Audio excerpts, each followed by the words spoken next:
Bueno, hoy vamos a hablar de un tema que es absolutamente importante en los procesos de duelo, y es el tema que tiene que ver con el perdón como uno de las fases, yo digo que más importantes para hacer un cierre a un camino de duelo. Quienes han venido otras veces recuerdan quizás que yo les he contado que el duelo es como un camino. Y digamos, acá ha muerto nuestro ser querido, y esto es lo que nosotros tenemos que caminar para poder sanar. Y ubiquemos entonces el duelo, el perdón, el duelo en todas estas partes, pero el perdón en esta parte final. ¿Y por qué en la parte final? Porque no perdonamos al principio, porque al principio apenas nos estamos dando cuenta de las emociones, de los sentimientos, de todo lo que sucede a partir de una muerte. ¿Ese pajarito estará perdido? Sí. No. Ay, no. Es que no haya contratado. La conferencia, Para que nos ayude con el canto. Sí.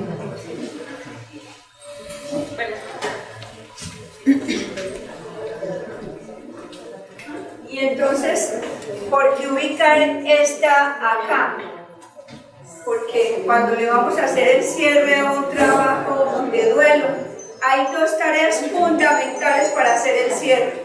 Uno, la del perdón, y otro es la de la gratitud. Porque por más difícil que haya sido la vida con nuestro ser querido, el trabajo de agradecer hasta el dolor nos hace que se nos hinche el corazón, digo yo, pero al poder entender que hay muchas cosas que se pueden sanar. Y la tarea de sanar es una tarea que tiene que ver con nuestra autoestima, porque ¿a quién le gusta el sufrimiento? A nadie, ¿cierto? Pero hay personas que se aferran al sufrimiento, ¿o no? Se aferran al sufrimiento, ¿por qué? Porque no quieren aprender a vivir distinto, porque les parece que vivir en la queja es, ¿cierto?, es parte de su vida. Y lo que hay que aprender en un proceso de duelo es que uno sí se puede quejar, pero no se puede quedar en la queja. Que uno sí puede llorar, pero no se puede quedar en el llanto. O que uno sí puede gritar, pero no se puede quedar en el grito, porque realmente cada que se queda en esos pedacitos, entonces se inmoviliza, y a lo mejor lo que sucede con el duelo es que pasa una cosa que se llama el duelo crónico, o el duelo que se puede volver patológico. No sé si eso me lo entienden. Si no me lo entienden, me dicen y yo se los explico. ¿Qué dicen? ¿Sí entienden? Entonces, ¿cuándo es un duelo crónico? Díganme. Sí, así como en clase, ¿cierto? ¿Ah? Nos quedamos llorando toda la vida. Eso es, cuando nos quedamos llorando. O cuando hacemos una cosa y es que a los 6 años todavía tenemos el closet con la ropa de nuestro ser querido. Los domingos que tenemos libres cepillamos los zapatos, usamos la loción de lo de ETA y se la echamos a la ropa o al cuarto, y entonces abrimos el cuarto y lo único que falta es que entre nuestro ser querido. O sea, todo lo tenemos intacto. Ahí estamos hablando de un duelo crónico o de un duelo que se puede volver patológico. Entonces, desde esa mirada, hacer un duelo es también el tránsito que nosotros hacemos. Si usamos otra vez esto como un camino, el duelo como un camino, sabemos que no nos podemos quedar al inicio del camino, sino que la vida significa que nosotros hagamos tránsito, que nosotros hagamos búsqueda, que nosotros hagamos reflexiones, y que además la muerte también nos invita a hacer una serie de aprendizajes. Y también de giros. Y también de giros, ¿por qué? Porque la muerte enseña cosas. ¿Sí o no? ¿Qué enseña la muerte? ¿Qué puede enseñar la muerte? Desprenderse, ¿qué más? Que la vida tiene que seguir. Eso es muy importante. Que la vida tiene que seguir, ¿qué más? Que hay que pagar facturas. Usted dice, yo estoy en duelo y llama a la CHEP. Señor gerente de la CHEP, como yo estoy en duelo, no puedo volver a pagar las facturas mías. Y ese es un indicador de que la vida sigue. Uno tiene que mercar o no. Tiene que bañarse. Tiene que hacer un poco de cosas. Entonces, eso doméstico lo ponía uno a pensar, es que la vida sigue. Pero claro, estamos con dolor. Y el dolor es lo que a veces nos inmoviliza mucho en un proceso de duelo.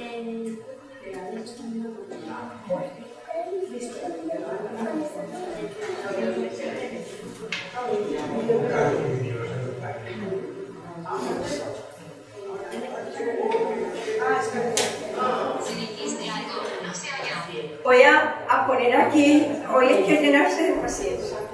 Ya no está nuestro nivel de tolerancia a la frustración. Algunos autores dicen que el duelo tiene estas... Voy a correr más.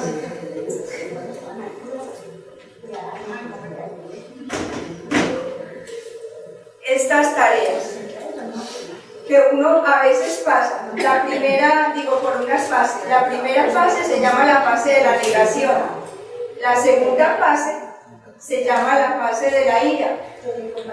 Hay una tercera fase que la llama Elizabeth Kubler-Ross, la etapa de la fase de la depresión.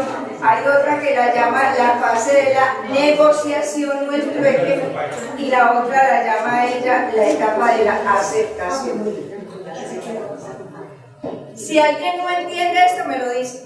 Se los explico. Se los explico. Pues ellos tienen que venir a tomar café, ¿cierto? Pero no es fácil hablar cuando todos hablamos. La fase de la negación, porque tenemos un sitio arriba que es más cerradito, pero por personas que son de edad, y como no tenemos ascensor, por eso lo hemos estado haciendo acá, porque arriba no hay bulla, pero por las personas que les da dificultad la subida, nos pasamos para acá. Fue más en consideración a los que ya tienen sus añitos o que están enfermos, que lo estamos haciendo acá, pero pues yo entiendo que no es tan fácil. La etapa de la negación, se muere nuestra persona y nosotros decimos, o hay un accidente, o hay un suicidio, o hay un asesinato, y nosotros decimos, no puede ser, eso no me puede estar pasando a mí. Dios es muy injusto, porque si Dios fuera justo, eso no había sucedido, y menos en una persona de 17, de 20, de 30. Hace poquito una persona vino muy triste. Además, pues ustedes saben que nosotros aquí tenemos la única funeraria que tiene centro de duelo en Manizales. Estamos cumpliendo a partir de la semana entrante 6 años con un grupo de psicólogos aquí trabajando para todos ustedes, y entonces hemos aprendido muchas cosas, y lo que hemos aprendido también es lo que la gente nos dice. Entonces vino la señora muy brava con Dios. Y bueno, pues uno entiende, ¿sí? Porque Dios no se va a poner bravo con ella, ya puede decir lo que quiera porque a Dios eso no lo toca, porque Él entiende, ¿cierto? Entonces yo le dije, bueno, pero dígame, ¿por qué usted está tan brava? Y me dijo, no, todos en mi casa estamos muy bravos porque se murió mi mamá. Yo digo, ¿cuántos? Pues hábleme de su mamá. Ah, que estaba enferma. ¿Y cuántos años tenía su mamá? Y me dijo, 94 años. Entonces yo le dije, mujer, ¿usted cuántos años tiene? Y me dijo cuántos años tenía. Y yo digo, si uno ha podido disfrutar a la mamá tantos años, ¿cómo se pone bravo con el de arriba, con el de abajo, con el de más allá? ¿Cierto? Hay que hacer es un proceso de ¿qué? De gratitud y de aceptación, ¿cierto? Pero bueno, eso cada uno. La negación, la ira que nos da la muerte. Porque es que la muerte, a pesar de que es necesaria, nos da mucha rabia, y nos da mucha rabia el cómo. Si es a través de una larga enfermedad, nos da rabia. Si es a través de un suicidio, se ve como un acto de venganza contra la familia. O porque él me dejó, o porque hizo eso. Y la depresión, que es una tristeza infinita, que no está esto primero, ni esto segundo, ni esto tercero, sino que estas etapas son para permitirnos ver cómo estamos, pero no es una primera o una segunda. Y esta etapa, que es muy interesante, que se da a veces, es en la enfermedad, que es esa posibilidad que tenemos los seres humanos de hacer trueques con el de arriba. ¿Y cuáles son esos trueques? de decirle, si tú me alivias, mi madre, yo te prometo que dejo el cigarrillo, o si me alivias, mi señora, te prometo que me vuelvo bien. En eso me puede creer, ¿cierto? Pero hay quien hace esas promesas. Y por último, la etapa de la aceptación, que es una etapa o una fase que es absolutamente interesante, porque es cuando ya en la etapa de la aceptación, cuando hacemos ese proceso de darnos cuenta que eso sí fue cierto y que ya hay que darle nuevos significados y nuevos comienzos a la vida. Para ustedes, ¿cuánto sería esa etapa? ¿A los cuántos meses? Depende de cada uno, pero imagínense en lo que ustedes están viviendo. Por ahí a los cuántos meses. 18 meses. Depende de la familia. Pero creo que un duelo bien acompañado terapéuticamente, con buenas lecturas, con buenas reflexiones, podría ser al año que empiece ese proceso de aceptación con los nuevos comienzos, ¿no? Porque la aceptación la podía ver por acá, pero la aceptación es, ¿y entonces yo qué hago con mi vida? Entro a estudiar, me meto a aprender a tejer, renuncio al trabajo, vendo la casa, como todos esos cambios que no hay que hacerlos recién se muere la persona, porque recién se muere la persona estamos en un poquito algo que se llama estado alterado de conciencia y jamás se toman decisiones así. Yo creo que ya les he dicho muchas veces que viene y se murió la señora y el viejito tiene 70 años y los hijos le dicen, papá, tú cómo eres de menino, ¿cómo te vas a quedar en esa casa tan grande? Vendamos esa casa y él ya ha hecho todo el negocio. Yo ya tengo comprador, nos dan mucho, firma aquí para que no hagan vuelticas, que yo hago todo. Que yo te llevo para mi casa, que mi señora te adora.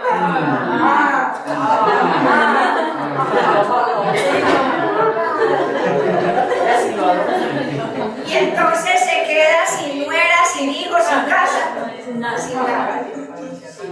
Para la anciana.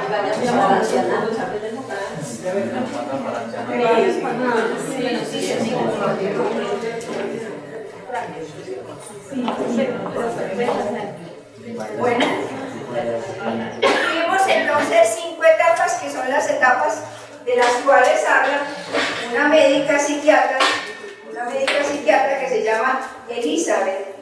Elizabeth con ese, por si la van a buscar, Elizabeth Kubler,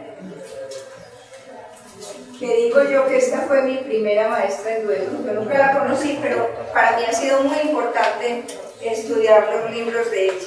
Pero resulta que, bueno, esto pues como aparte, cuando estamos en la etapa de la aceptación, nos damos cuenta que ese ser humano que amamos y que está ausente, que con ese ser humano habíamos tejido historias a veces buenas e historias muy malucas también, ¿o no? ¿O será que si se muere el marido bien borracho y bien infiel, nosotros decimos, ay, tan lindo, yo que venga de otra cama con tal de que venga? No, no señora, ¿cierto? Así no es. O sea, el duelo es como, yo digo que el duelo es como un volcán de recuerdos. Y la gente empieza a traer a la memoria historias, y por eso es que en el duelo a veces hay una, allá decía, en la etapa de la ira, o en la etapa de la rabia, donde hay mucho que sanar por acá. Hay muchos duelos donde no hay nada que sanar, pero hay otros duelos donde realmente no solamente se sana y hay que sanar el dolor por la ausencia, sino además la relación, el cómo se tejió la relación. Porque a veces el dolor entonces no se sana porque hay mucha rabia, porque hay mucho dolor unido a la rabia. No dolor por la ausencia, sino dolor por la relación. No sé si me entienden. ¿Sí? Por lo que hizo, por lo que no hizo, por lo que dejó de hacer. O sea, por todas las cosas que vivieron en las relaciones, o con los hijos, o con las parejas, o con los padres, ¿no? Yo les hablaba un día de lo que es un padre que abuse de un hijo. Ahí hay amor de los que quedan, pero también hay mucha rabia, ¿cierto? Entonces, pues, Eso hay que trabajar. Bueno, entonces yo creo que como introducción ya hemos visto pues algunas de las etapas del duelo para la doctora Elizabeth Kubler-Ross, y en esas etapas está aceptar que nuestro ser querido no está, hacer la expresión de emociones y sentimientos del dolor, recolocar al fallecido en nuestra memoria en un sitio muy especial, pero no depender de él, porque los primeros días hay ese anhelo y esa búsqueda de la presencia. Por eso cuando la gente viene y dice, yo le voy a contar una cosa, dicen en consulta, le voy a contar una cosa, ¿cómo le parece que yo cogí la pijama que tenía la última semana y hice un rollito y estoy abrazada? ¿Eso será que es malo? ¿Ustedes creen que es malo? La primera semana. La primera semana. ¿Y a los 2 meses? Sí. A los 2 meses, la cosa es mejor lavar la pijama. Lavarla y regalarla. Porque es que se vuelve una cosa difícil, ¿no? Muy trabajosa. Pero los primeros días, pues, ¿qué más da? Pero después no. ¿Sí? Bueno, hablemos, metámonos entonces en este tema, que es muy interesante y muy bello, y para eso voy a leer algo.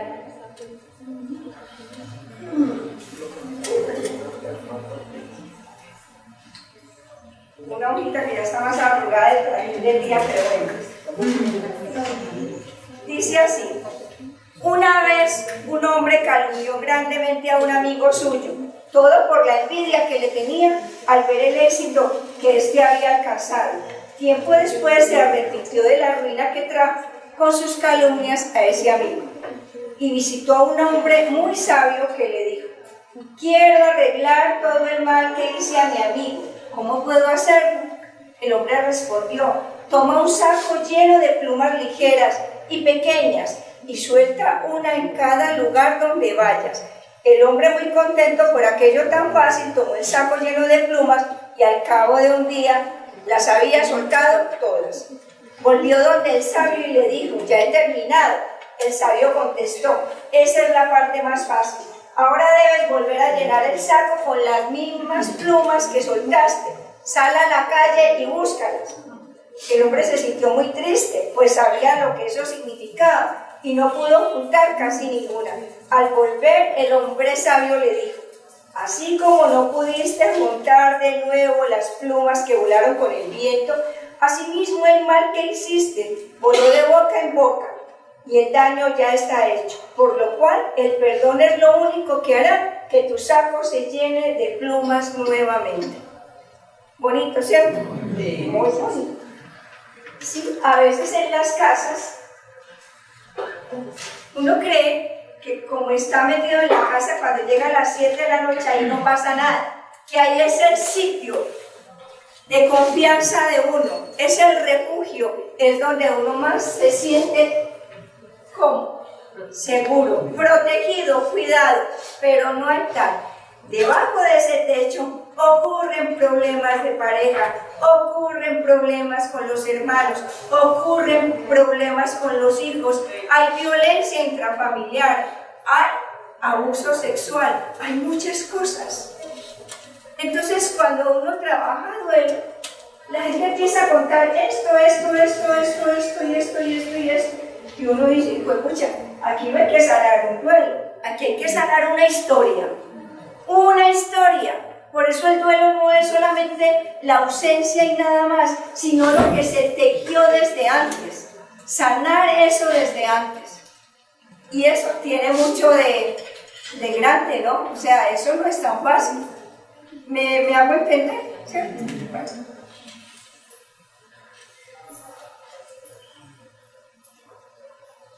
Por eso, el trabajo del perdón, a propósito les digo, hay un padre en Colombia, es un padre que yo admiro muchísimo, que se llama el padre Narváez, que es un padre que tiene las escuelas del perdón hace por lo menos 12 años y viene trabajando en varios escenarios de Colombia y en otros escenarios de Latinoamérica formando las escuelas del perdón.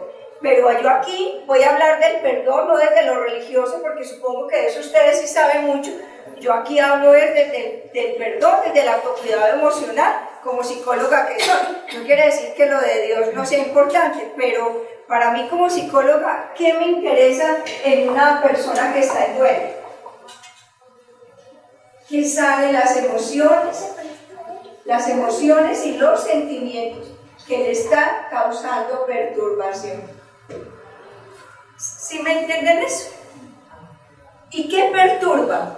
A veces en una situación de duelo, los recuerdos que son inadecuados, los recuerdos de daño, de conflicto, de envidia que hay a veces entre los hermanos, del manejo del poder entre las parejas, la violencia que a veces hay. ¿Violencia qué? Física, psicológica, emocional. Todo esto sucede bajo el techo de las casas. Bueno, otra cosa más bonita. Todo esto sucede bajo el techo de las casas. Ah, estoy dentro. La mía sí. Está muy creíble. Sí, de interés social, está bueno su... Entonces miremos, ¿qué pasa entonces con el perdón? El perdón tiene, les voy a hablar de esta mujer que se llama Robin Kazakian. Robin Kazakian tiene un libro que se llama Perdonar. Hay otro hombre que también trabaja, además del doctor, el padre Narváez, este es el doctor Fred Lusky, un irlandés que trabaja el perdón de una manera muy bella. En los libros de ese se consiguen nada más 2 libros por aquí. Bueno, ahí el que era el padre Gallo, que todavía escribe todos los días en la casa. Gonzalo Gallo también tiene unos libros muy buenos sobre el perdón. Y entonces de esta mujer hay 4 tareas del perdón y yo les voy a decir cuáles son. 4 tareas. La primera tarea, perdonarse a sí mismo.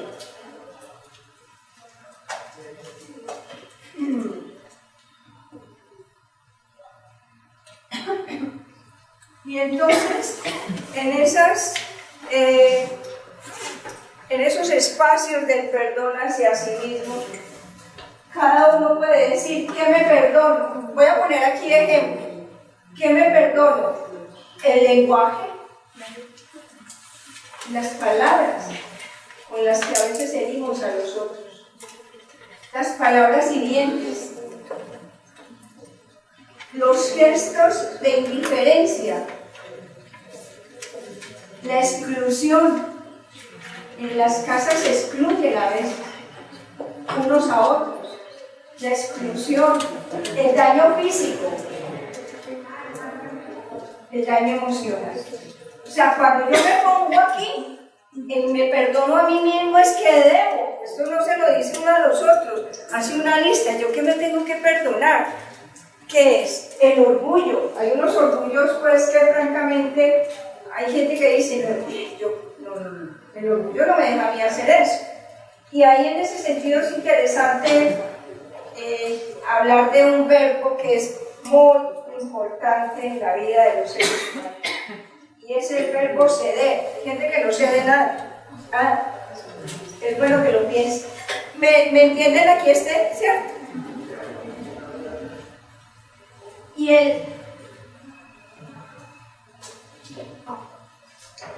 cuando uno dice que se va a perdonar, que además se está viendo con cierto principio de realidad, acercándose a ese mundo interno que tiene, a tener plena conciencia, ojalá sin miedo, de las cosas que ha hecho y de las que se ha equivocado, y cómo ha hecho pues daño también a otras personas. Pero déjenme decirle que ese perdón a mí mismo no es solamente el daño que hago a otros, sino también que nos hacemos daño a nosotros mismos, ¿o no? ¿Cómo nos podemos hacer daño a nosotros mismos? No perdonando. No perdonando. Esa es una porque carga. Pero por ejemplo usted por su cuerpo, pensemos en una cosa. ¿Cómo a veces cuidamos este pedacito de piel? Y hacemos eso. Hacemos mucha daño al cuerpo. Piensen nada más en la comida, o en los consumos del cigarrillo, de la cosita, de la otra. Chicharrón de 20 patas. Chicharrón de 20 patas. Eso, no, el de 20 patas lo asesinos que no lo ven.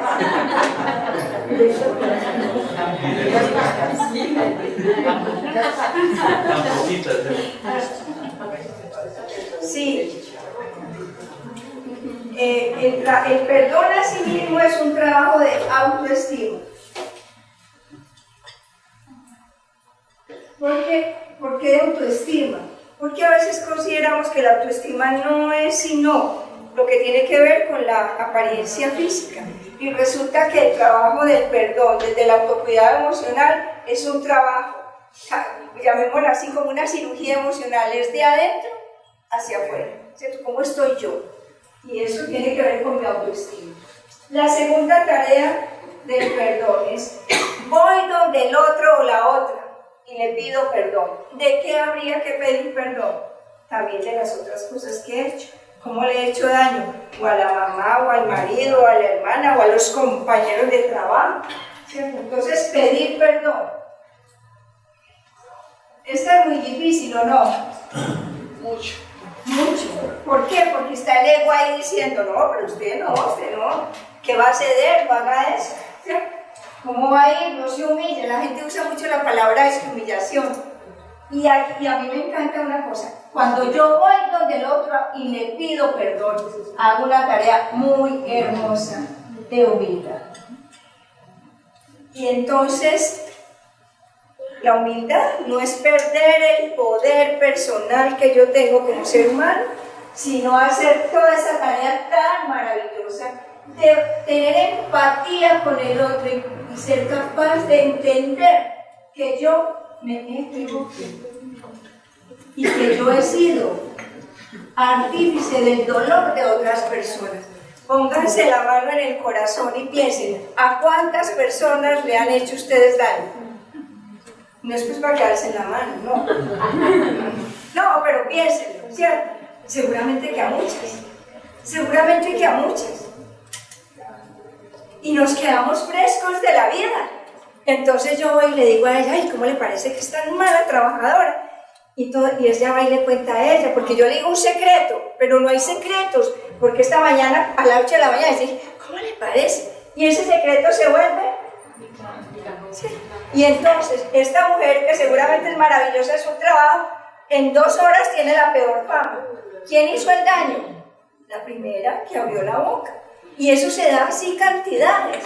Entonces, hacemos daño. Yo ahorita les puse la palabra, ¿cómo usamos la palabra? No, piensen ustedes en esos ayunos de no juzgar. Hay ayunos de 24 horas. Diga usted, hoy por estas 24 horas no voy a juzgar a nadie, no voy a señalar a nadie, no voy a criticar a nadie. Eso es un ayuno maravilloso, porque le permite a usted darse cuenta, escucha, ¿cómo criticamos? ¿Qué derecho tenemos? ¡Ja! Aquella muestra de gorda. ¡Ja! Se ve que se comió el chicharrón de las 20 patas.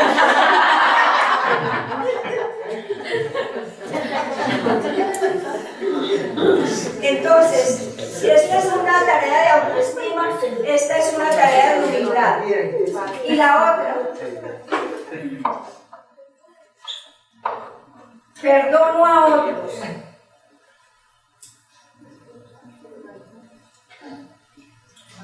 Tengo muy aquí en la memoria, con todo lo de esto de paz, el momento en que los hijos de los diputados del Valle se encontraron con los de las FARC. No sé si vieron eso, sí. Un video. Eso fue muy conmovedor. Y los videos que hay de eso, absolutamente conmovedor. Perdonar a otros que nos han hecho daño es absolutamente difícil. Porque además de que sentimos dolor, tenemos mucha rabia. Y hubo un muchacho de esos, no me acuerdo el hijo de cuál, que todos lo saludaron de mano y él dijo, yo fui capaz de saludar. Yo observé, no tuve el coraje de darle la mano. ¿Cómo le iba a dar la mano a los que mataron a mi padre? Dijo él en un reportaje. ¿Y por qué? Porque esto tiene un proceso, porque nadie decreta el perdón. El perdón es un camino que uno tiene que caminar. Porque el perdón es primero sanar. Si usted no sana, no hay perdón. ¿Sí? Buenas noches. ¿Usted viene para acá? ¿No? Sí, para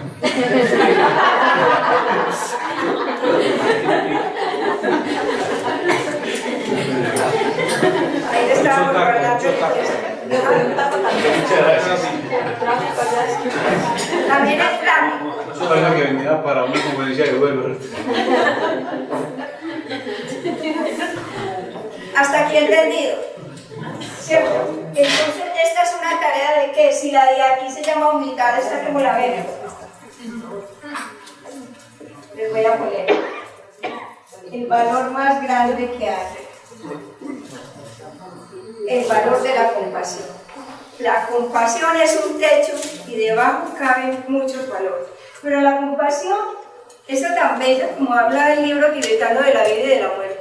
La compasión dice que es la que nos permite no ver al otro como pobrecito, hay que empezar, sino ver al otro como un ser humano que se ha equivocado como me he equivocado yo y que me permite estar en el mismo lugar, viéndolo con esa humanidad que nos falta tanto a veces a los seres humanos. Entonces, estas tres tareas, ¿cuál es más difícil de eso? Perdonarnos a nosotros mismos, ir donde el otro y pedir perdón, o esta tercera de perdonar a otros. ¿Cuál les parece más difícil? No, aquí me perdono a mí mismo, aquí pedí perdón y aquí yo perdono. Aquí voy donde usted y le digo, yo me equivoqué, yo hice tal y tal cosa. Y aquí usted de pronto hizo algo con la que me dañó a mí, y yo le digo, venga, yo estoy mejor, me siento mejor y perdono. Pero aquí hay una cosa supremamente interesante, y es que el perdón no es el camino para vivir con quien nos hizo daño. No, lo voy a explicar mejor. Yo puedo perdonar a esta chica que me hizo mucho daño, pero eso no quiere decir que yo me la vaya a llevar a vivir a mi casa. Yo puedo perdonar al marido, pero eso no quiere decir que vuelva con él. O sea, el perdón no significa que yo vuelva a tener una relación con ese ser querido. No sé si queda claro. Porque a veces la gente, bueno, eso ha sido trabajoso, como a veces que la gente lo entienda. Yo soy profesora en una maestría, de Relaciones Familiares en la de Cali. Entonces, cuando hablamos de este tema, a veces las familias dicen, pero si ya no nos perdonamos, ¿no era que volvemos juntos? No. Venga, no se anime tanto, ¿cierto? Pare ahí, porque eso no, ¿por qué? Porque a veces, en aras al perdón, se han cometido muchos errores y se vuelve a perder la dignidad. O sea, cuando usted vuelva a dar una oportunidad, es que su dignidad ya está tan bien, que usted no se va a dejar atropellar. Y tiene tan claro que usted no va a volver a atropellar a alguien. Y eso también tiene una demora en el tiempo, porque es un proceso de mucho autocuidado a nivel emocional. ¿Sí? Es trabajoso, ¿entender? Yo tengo un dicho muy feo, pero lo voy a decir, que no me oigan los dueños. No están, pero están las cámaras.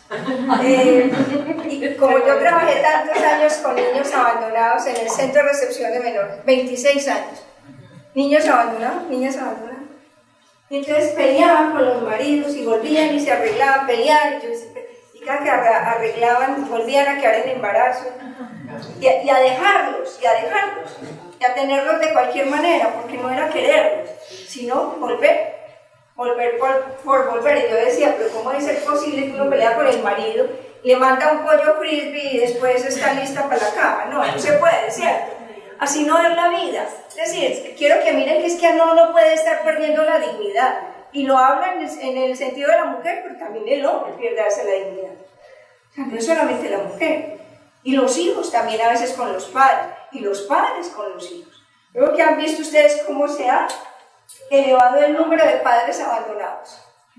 cómo hemos llegado a una sociedad que abandona a los padres y los tira a la calle. Y en eso sí que hay unos duelos largos y perennes, porque tirar al papá o a la mamá a la calle, imagínense qué sentido de humanidad puede tener un ser humano. Y la cuarta tarea, ¿cuál creen ustedes que es? Si aquí vamos así, ¿cuál será la cuarta? Volver a confiar en el otro. Ahorita les digo. Esta cuarta tarea, según Rubén Casaquian, es arreglar las cosas con la divinidad. O sea, con el Dios que cada uno tenga, si quiere un Dios. Y entonces no queda en cuarto porque sea el último y porque sea menos importante, sino que para las personas creyentes esta es como una manera de arreglar la casa para tener un invitado. Hostia, primero arregla lo que tiene que arreglar y luego tiene a quién, al invitado especial. Como cuando uno tiene el almuerzo en la casa, ¿qué te hace? Lleva las flores, uno compra pues un chicharrón de esto. Ahora pero si hace otras cosas, arregla bonito, sirve la mesa mejor, hace muchas cosas. Miren que esto es muy interesante en el proceso de duelo, porque esta tarea nos invita a nosotros a mirarnos como en un espejo, a tener sinceridad con nosotros y a ver que nosotros nos equivocamos y también los otros. Lógicamente que hay equivocaciones más dolorosas o hechos más dolorosos que se viven al interior de las familias.